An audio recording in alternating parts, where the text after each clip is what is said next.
సత్యాస్ కిచెన్కి స్వాగతం అండి. ఇప్పుడు మనం మిల్లెట్స్తో కదంబం చేసుకుందాము.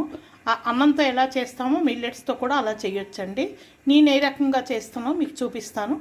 ఆ కదంబంకి ముందు పౌడర్ తయారు చేయాలండి, చూపిస్తాను. నెయ్యి వేసానండి, కొంచెం తడి పొడిగానే, ఎక్కువ అక్కర్లేదు. మినపగుళ్ళు వేసాము, ధనియాల కన్నా కొంచెం మినపగుళ్ళు ఎక్కువ వేసామండి. మెంతులు, ఇంగువ ఇది కూడా వేసేస్తాము. మెంతులు కొంచెమే వేసుకోవాలి, ఎక్కువ వద్దు. శనగపప్పు, ఇవన్నీ తగినన్ని వేసుకోవాలండి. ఒక హాఫ్ కప్పు మినపగుళ్ళు, హాఫ్ కప్ కన్నా కొంచెం తక్కువ ధనియాలు. ధనియాలు ఎన్ని వేసామో శనగపప్పు అంతా.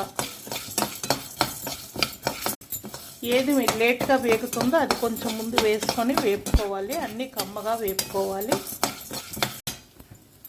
ఇది ఇంగువ, జీలకర్ర అండి. ఇంగువ వెళ్ళిపోయింది, ఎక్కువ వేసాను ఇంగువ. 1 టీ స్పూన్, 2 టీ స్పూన్లు మెంతులు, 2 టీ స్పూన్లు జీరా. ఇంగువ ఏమో హాఫ్ టీ స్పూన్. ఇది సగం.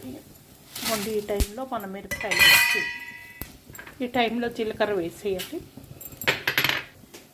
ఈ టైంలో కొంచెం మిరియాలు కూడా వేయాలండి. గ్యాస్ ఆఫ్ చేసేసాను, ఆ వేడినే అయిపోతాయండి. దీనికి తగ్గ ఉప్పు వేసుకోవాలండి. ఆ వేడి కళాయిలోనే అలా అనుకుంటూ ఇవి చల్లగా అయిపోయిన తర్వాత మనం మిక్సీ చేసుకోవాలి.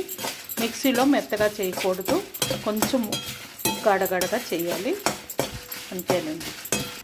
ఇది పక్కన పెట్టుకోవాలండి. పక్కన పెట్టుకొని చల్లగా అయిన తర్వాత మనం మిక్సీ చేసుకోవాలి. ఇప్పుడు ఇందులో మనం కదంబం చేసుకుందాము. కాస్త నెయ్యి వేస్తున్నాను, తర్వాత కొంచెం ఆయిల్ వేస్తాను. పల్లి ఆయిల్ వాడతానండి, పల్లి ఆయిల్ కొంచెం వేస్తున్నాను, ఎక్కువ అవసరం లేదండి. ఇందులో కొన్ని మిరియాలు, ఆవాలు, మినపగుళ్ళు, జీలకర్ర అండి. కొంచెం ఇది వేగిన తర్వాత, కదంబం అమ్మవారికి ఇష్టం అండి, లలిత అమ్మవారికి. అందుకని మనం కదంబంలో ఆనియన్స్ వేయమండి. ఇంట్లో మామూలు మనం తినడానికంటే వేసుకోవచ్చు, వెల్లుల్లి, నీరుల్లి. అమ్మవారికి పెడితే, అమ్మవారికి పెట్టినా పెట్టకపోయినా కదంబంలో ఆనియన్స్ ఎక్కువగా వేయరండి, కొంతమంది వేస్తారు. కరివేపాకు వేస్తున్నానండి. మన ఇంట్లో ఎన్ని కూరలు ఉంటే అన్ని కూరలు వేసుకోవచ్చండి. తీపి గుమ్మడికాయ, బూడిద గుమ్మడికాయ మస్ట్ అండి. మా ఇంట్లో ఇప్పుడు తీపి గుమ్మడికాయ లేదు, నేను ఏవి ఉంటే అవి వేస్తున్నానండి. కరివేపాకు వేసాము, పచ్చిమిరపకాయలు వేస్తున్నాను, కొన్ని దొండకాయ